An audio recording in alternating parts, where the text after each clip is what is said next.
Hey guys, welcome back to Jupiter's Tamil channel. எல்லாரும் எப்படி இருக்கீங்க? நல்லா இருக்கீங்களா? இன்னைக்கு நம்ம Once Upon a Time season 4 ஓட 4வது எபிசோடு தான் பார்க்க போறோம். நேத்தே வீடியோ வந்திருக்க வேண்டியது சில பல பிரச்சனைகளால வீடியோவை போட முடியல. திருப்பி ரீஎடிட் பண்ணி இன்னைக்கு அப்லோட் பண்றேன். சோ எல்லாரும் மன்னிச்சிருங்க, ஓகேவா? ஓகே, இந்த வீடியோ பிடிச்சிருந்தா லைக் பண்ணி விட்டுருங்க. சப்ஸ்கிரைப் பண்ணாதவங்க சப்ஸ்கிரைப் பண்ணிக்கோங்க. அப்பதான் நான் அடுத்தடுத்து அப்லோட் பண்ற எபிசோட்ஸ் எல்லாமே உங்களுக்கு ஆன் டைம் நோட்டிபிகேஷன்ல வந்துகிட்டே இருக்கும். ஓகே, வாங்க இப்ப நம்ம வீடியோக்குள்ள போலாம்.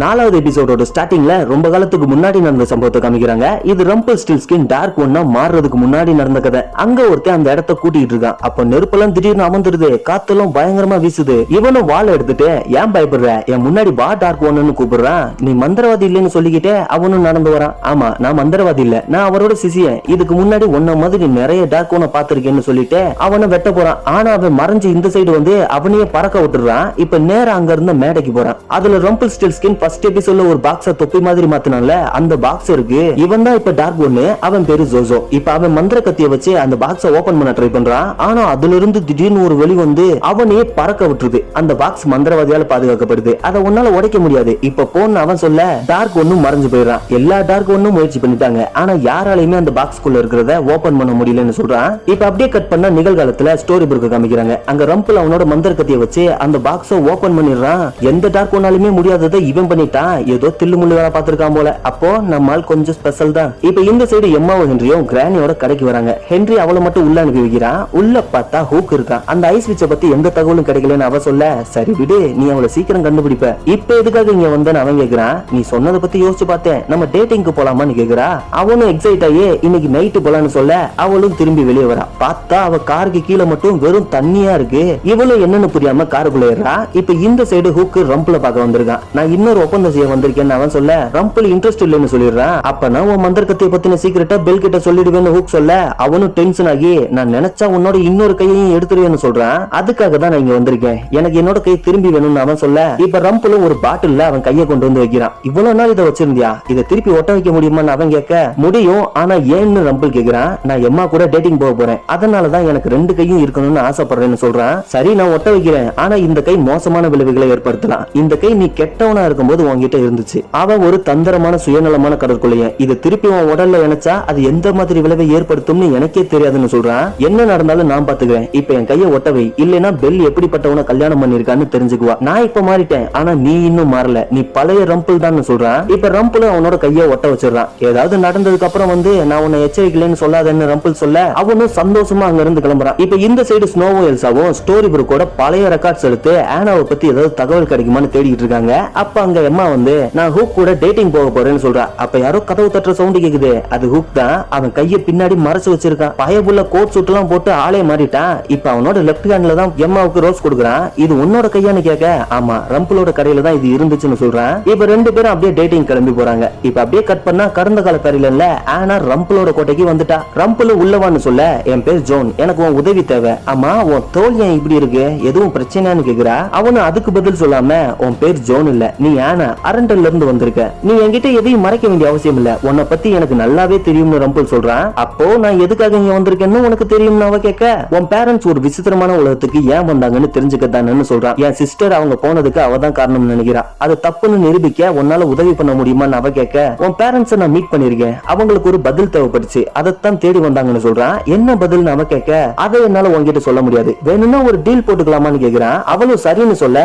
அவனும் ஒரு குட்டி பாட்டில வர வைக்கிறான். இருண்ட மலைக்கடியில ஒரு வயசான ஆள் இருக்கான். அவன் குழந்தைகளை தான் பிரேக்ஃபாஸ்டா சாப்பிடுவான். அவன் குடிக்கிற டீல நீ இதை கலக்கணும்னு சொல்லிட்டு சைன் பண்ண பத்திரத்தை வர வைக்கிறான். இந்த கான்ட்ராக்ட்ல நீ சைன் பண்ணு, அப்புறம் நான் உன் பேரண்ட்ஸ் எதுக்காக இங்க வந்தாங்கன்னு சொல்றேன்னு சொல்றான். இப்ப அவளும் சைன் பண்ணிட்டு பாட்டில வாங்கிட்டு நேரா அவன் சொன்ன இடத்துக்கு வந்துட்டான். இப்ப அங்க இருந்த வீட்டோட கதவு தட்டவும் நம்ம பிளாஷ்பேக்ல பார்த்தோம்ல அந்த பாக்ஸ பாதுகாக்கிறவன் அவன் கதவு திறக்கிறான். நான் உள்ள வரலாமான்னு கேட்க அவனும் அவளை உள்ள கூட்டிட்டு போறான். நீங்க பிஸ்கட் செய்றீங்க, அப்ப குழந்தைகளை சாப்பிட மாட்டீங்களான்னு கேட்க அவனும் சிரிச்சுக்கிட்டே, ஊருக்குள்ள என்ன பத்தி இப்படிதான் பேசிட்டு இருக்காங்களா, சரி இந்த காட்டுக்குள்ள குழந்தைய சாப்பிடுற வீட்டுக்கு எதுக்காக வந்திருக்கேன்னு அவன் கேட்க, அவனும் என் சிஸ்டருக்கு உதவி பண்ணணும்னு சொல்லிட்டு அவன் ரெடி பண்ண டீயை ஓபன் பண்ணி அதுல கொட்டலான்னு போறான். ஆனா அவனை திரும்பி பார்த்ததும் அவளுக்கு மனசே வரல, உடனே அதை நெருப்புல கொட்டிடுறா. இப்ப அப்படியே கட் பண்ண ஸ்டோரி புக்ல எம்மாவுக்கும் ரெஸ்டாரண்ட்டுக்கு வராங்க. சரி, ஸ்னோவிச் இங்க இருக்கிறதுக்கும் உனக்கும் ஏதாவது சம்பந்தம் இருக்கும்னு நினைக்கிறியான்னு அவன் கேட்க, தெரியல, ஆனா இன்னைக்கு என் காருக்கு கீழே வெறும் தண்ணியா இருந்துச்சுன்னு சொல்றா. சரி விடு, இப்ப அதை பத்தி எல்லாம் பேச வேணாம், நம்ம டேட்டிங்க்கு வந்திருக்கோம்னு சொல்றான். நம்ம இனிமேல் அந்த ஐஸ் கடற்கரையை ஐஸ் விச்சினே கூப்பிட்டுக்கலாம், ஏன்னா அது தான் கொஞ்சம் கம்ஃபர்டபுளா இருக்கு, அதனால அவளை ஐஸ் விட்ச்னு ஞாபகம் வச்சுக்கோங்க. போன எபிசோட்ல ஐஸ் விட்ச பத்தி எம்மாவுக்கு சொல்லிருப்பான்ல அந்த திருடன் ஸ்கார்லெட்,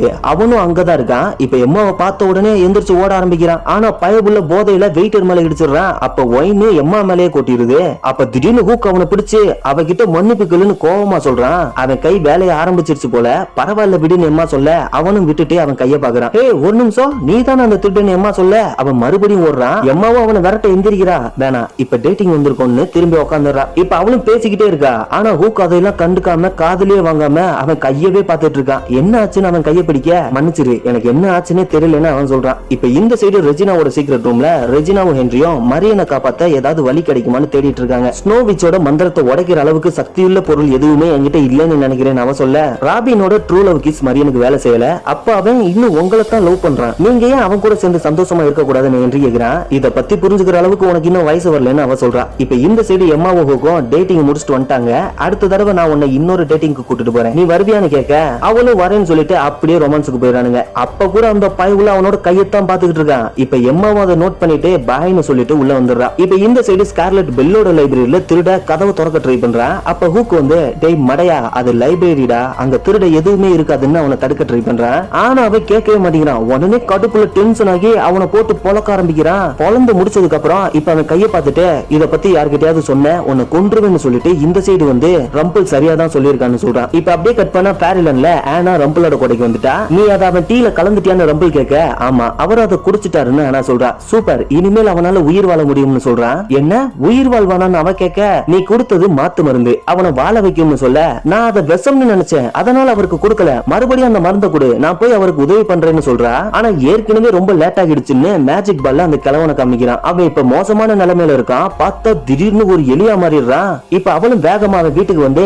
அவனை தேடிக்கிட்டு இருக்கா. அப்ப அங்க ரம்பிள் வரான். நம்ம அவர் கண்டுபிடிச்சு மாத்தணும்னு ஆனா சொல்ல என்னால முடியாது, எனக்கு தேவையான ஒரு பொருளை அவன் பாதுகாத்துட்டு இருந்தான்னு சொல்றான். அப்ப நீ தான் அவருக்கு விஷம் கொடுத்திருக்க, அப்புறம் எதுக்கு என்கிட்ட மாத்து மருந்தை கொடுத்து அனுப்பிச்சேன்னு கேட்க இது உனக்கான டெஸ்ட், நீயும் நல்லா நடிச்ச, நீ இப்போ அவனை காப்பாத்த முயற்சி பண்ற, அவன் பாதுகாத்தது மந்திர சக்தியால பாதுகாக்கப்பட்ட ஒரு பொருள், அதை ஒருத்தரால தான் உடைக்க முடியும், இருள எதிர்கொண்டவங்களால, நீயும் அவனுக்கு உதவி பண்றதா நினைச்சு அவனை காப்பாத்தாம விட்டுட்ட, நீ அதை பண்ண மாட்டேன்னு எனக்கு ஏற்கனவே தெரியும்னு சொல்றான். நான் எனக்குள்ள இருக்கிற இருள ஃபேஸ் பண்ணல, எனக்கு தேவையான ஒன்ன தெரிஞ்சுக்கிறதுக்காக யாரையும் என்னால காயப்படுத்த முடியாது, நீ சொல்ற இருள் எனக்குள்ள இல்ல, நான் ஒன்ன மாதிரி இல்ல, நல்லவன்னு சொல்றா. சரி இத பத்தி என் கோட்டையில வாழ்நாள் ஃபுல்லா அடைஞ்சு கடந்துகிட்டே யோசி, இதுவும் நம்ம டீல்ல இருக்குன்னு சொல்றான். ஆனா நான் எல்சா கிட்ட போகணும்னு அவ சொல்ல அதுக்கு நீ உன் வீட்டை விட்டு வெளியே வராம இருந்திருக்கணும், நீ திரும்ப வீட்டுக்கு போலனா என்ன நடக்கும், எல்சா அவளால தான் நீ வெளியே வந்தேன்னு நினைப்பா, அப்புறம் அதனாலேயே ஒரு மான்ஸ்டரா மாறிடுவா, அவளை பார்த்து எல்லாருமே பயப்பட ஆரம்பிச்சிருவாங்கன்னு சொல்றான். இப்ப ஆனாவும் வாழ எடுத்து இப்பவே அந்த கான்ட்ராக்ட கிளின்னு சொல்ல என்னால முடியாது, நீ உன் விதியில இருந்து தப்பிக்கணும்னா என்ன கொன்னா மட்டும்தான் முடியும், ஆனா நீ பண்ண மாட்ட, ஏன்னா நீ நல்லவன்னு சொல்றான். இப்ப அவளும் அவன் நெஞ்சில கத்திய வச்சு குத்த ட்ரை பண்றா, ஆனா அவளால முடியல. உடனே வாழை கீழே போட்டு அழுகுறா. நீ என்ன கொல்லணும்னு நினைச்ச, ஆனா நீ கொல்லல, நீ இப்போ இருளை எதிர்கொண்டுட்ட, உன் இருள் என்ன கொல்லணும்னு நினைச்சு, ஆனா நீ அதை எதிர்த்து போராடிட்ட, அதனால நீ தான் இப்ப என்னோட கீ அப்படின்னு சொல்லிட்டு அவ கண்ணீரை மந்திர கத்தியில பிடிக்கிறான். ஒரு வழியா எனக்கு தேவையானது கிடைச்சிருச்சு, உள்ளூர்ல எதிர்கொண்ட ஒருத்தரோட கண்ணீர், அப்புறம் உன் சிஸ்டர் மேல வச்சிருக்கிற அன்புன்னு தான் சொல்றான். நீ ஒரு மான்ஸ்டர், நீ அன்பு ஆயுதமா மாத்துறேன்னு அவ சொல்ல அன்புதான் ஆயுதம்னு சொல்லிட்டு அவனு கீழே இருக்கிற இடத்தோட கதவை ஓபன் பண்ணி ஸ்டெப்ஸ்ல இறங்கி போறான். அங்கதான் அந்த பாக்ஸ் இருக்கு, அது மேல மந்திர கத்திய வச்சு சுத்தவும் அதுவும் ஓபன் ஆயிருது.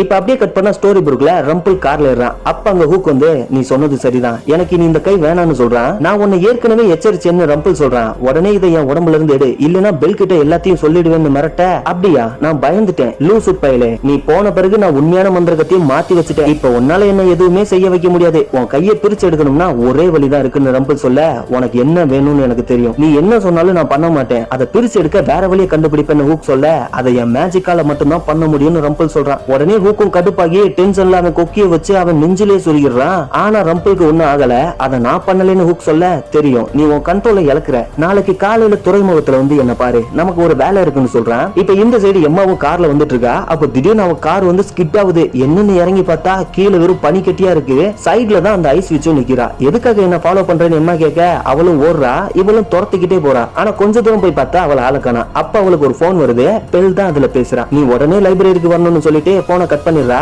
பார்த்தா அங்க ஜன்னலை உடைச்சுக்கிட்டு ஸ்கார்லெட் பாட்டிலோட உள்ள படுத்து கிடக்கான். இப்ப இந்த சைடு ஹூக்கும் துறைமுகத்துல வந்து படுத்து கிடக்கான். அப்ப அங்க ரம்பிள் வரா, நீ என்ன சொன்னாலும் செய்றேன், என் கையை மட்டும் எடுத்து விடுன்னு சொல்ல அவனும் ஒரு தொடப்பத்தை வர வைக்கிறான். இதை வச்சு என்ன பண்ண போறேன்னு ஹூக் கேட்க என் பழைய ஃப்ரெண்ட கண்டுபிடிக்க போறேன்னு சொல்லிட்டு அதுல மேஜிக் யூஸ் பண்ணவும் அதுக்கு கை கால் முளைச்சு நடந்து போகுது. அவங்களும் அது பின்னாடியே போறாங்க.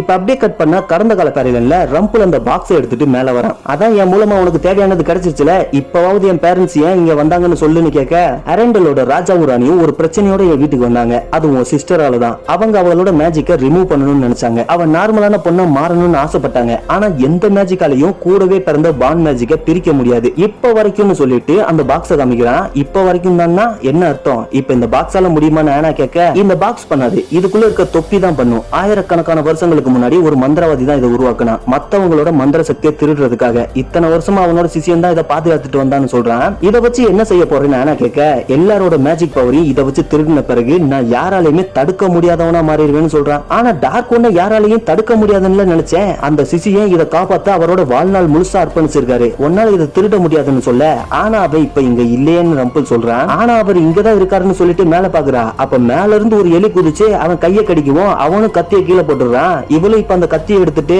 என் பக்கத்துல வராதுன்னு சொல்ல அவனும் நின்னுறான். ஒரு நிமிஷம், நான் சொன்ன உடனே நீ நின்னுட்ட. ஓ, அப்ப இந்த கத்தி என்கிட்ட இருக்கிற வரைக்கும் நான் சொல்றதை நீ செய்யணும், கரெக்டான்னு கேக்குறா. அவனும் ஆமான்னு சொல்றான். ஓ, அப்ப இதுல இருந்து விடுபடதான் நீ மேஜிக் பாக்ஸை எடுக்க ட்ரை பண்ணிக்கிட்டு இருக்கியான்னு கேட்க, ஆமான்னு சொல்றான். சரி, இப்ப அந்த பாக்ஸை என்கிட்ட கொடுன்னு சொல்ல அவனும் கொடுக்குறான். ஒரு விஷயத்தை மட்டும் ஞாபகம் வச்சுக்க, இந்த கத்தியை எப்பவுமே நீ கையில வச்சிருக்க முடியாதுன்னு சொல்றான். அதெல்லாம் அப்புறம் பாத்துக்கலாம். சரி, இப்பவே என்னையும் இந்த பாக்ஸையும் அரண்டலுக்கு அனுப்பு. அப்புறம் என்னையும் என் சிஸ்டரையும் நீ காயப்படுத்த கூடாதுன்னு சொல்றா. அவனும் மேஜிக் யூஸ் பண்ணி அவளை அனுப்பி வச்சிடறான். போகும்போது அவ கத்தியை கீழே போட்டுட்டு போயிடுறா. இப்ப அவனும் அதை எடுத்துட்டு கத்துறான். இப்ப அப்படியே கட் பண்ணா ஸ்டோரி புக்ல ரம்பிளும் ஹூக்கும் அந்த தொடப்பத்தை ஃபாலோ பண்ணிக்கிட்டே நடந்து ஒரு வீட்டுக்கு வராங்க. வீட்டு வாசலுக்கு வந்ததும் அது சாதாரண தொடப்பமா மாறிடுது. இவனும் கதவை தட்ட உள்ள இருந்து அந்த வயசானவன் வெளியே வரான். ஹூக் அவனை பிடிச்சு உட்கார வைன்னு சொல்லவும் அவனும் அவளை பிடிச்சு சேர்ல உட்கார வைக்கிறான். ரம்பிளும் அந்த பாக்ஸ் எடுத்துட்டு வந்து அதை ஓபன் பண்றான். எல்லா டார்க் ஒன்னும் இதை திறக்க ட்ரை பண்ணாங்க, ஆனா தோத்துட்டாங்க. ஆனா நீ திறந்துட்ட. உன்கிட்ட வேணும்னா அந்த தொப்பி இருக்கலாம், ஆனா நீ ஆசைப்படுறத செய்யற அளவுக்கு போதுமான சக்தியை உன்னால சேகரிக்க முடியாதுன்னு நம்ம ரெண்டு பேருக்குமே தெரியும்னு சொல்றான். என்னால முடியும், ஆனா அதை பார்க்க நீ தான் இங்க இருக்க மாட்டேன்னு சொல்லிட்டு அந்த தொப்பியை வச்சு அவனை உள்ள இழுக்க ஆரம்பிக்கிறான். அவனும் இப்ப அந்த தொப்பிக்குள்ள போயிடுறான். அவன் எங்க போனான்னு கேட்க, எனக்கு தேவைப்படுற ஒரு இடத்துக்குன்னு ரம்பிள் சொல்றான். இப்ப அப்படியே கட் பண்ணி கடந்த காலத்துல அரண்டல காமிக்கிறாங்க. கிறிஸ்டபர் மான் கூட பேசிட்டு இருக்கான். அப்ப அங்க ஆனா வரா.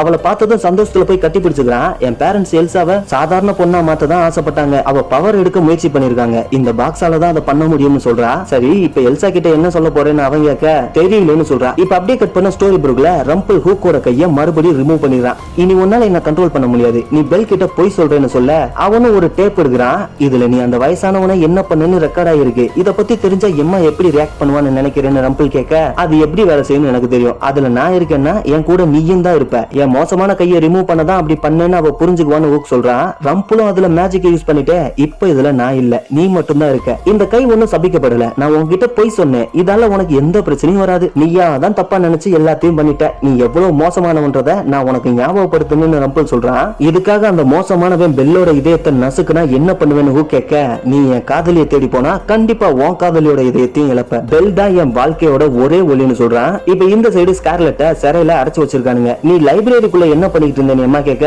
நான் அதை பப்னு நினைச்சேன், உன்கிட்ட இருந்து தப்பிச்சு போனதை செலிப்ரேட் பண்ணிட்டு இருந்தேன்னு சொல்றான். உன் ஃப்ரெண்ட்ஸையும் செலிப்ரேஷனுக்காக சேர்த்துக்கிட்டியான்னு ஆலிஸ் அட்வென்ச்சர் இன் ஒண்டர்லாண்ட்னு புக்க காமிக்கிறா. அந்த புக்க பார்த்தோன்னே அவனும் சாக்காயிடுறான். இந்த புக் லைப்ரரியில உன் பக்கத்துல இருந்துச்சு, அப்புறம் இது உன் பாக்கெட்ல இருந்துச்சுன்னு காமிக்கிறா. இத பத்தி உனக்கு ஏதாவது தெரியுமான்னு கேட்க, தெரியாதுன்னு சொல்றான். அப்ப அங்க ஹூக் வரான். சரி, உன் முகத்துல யார் குத்துனான்னு அம்மா கேட்க, ஹூக்க பாத்துக்கிட்டே ஞாபகம் இல்லைன்னு சொல்றான். அப்ப சார்மிங்கும் அந்த ஸ்னோவிச் ஸ்டோரி புக்ல சாரா ஃபிஷர்ன்ற பேர்ல தான் வாழ்ந்துட்டு இருந்திருக்கா. ஆனா ரெக்கார்ட்ல அது இல்ல. நீ சொன்னது சரிதான், சாபம் மூலமா அவ இங்க வரலன்னு சொல்றான். அப்புறம் எப்படி அவ இங்க வந்தா, என்கிட்ட இருந்து அவளுக்கு என்ன வேணும்னு அம்மா கேக்குறா. இப்ப இந்த சைடு ரெஜினாவும் ஏகப்பட்ட புக்ல தேடிட்டா. ஆனா மரியனை காப்பாத்த எந்த வழியும் கிடைக்கல.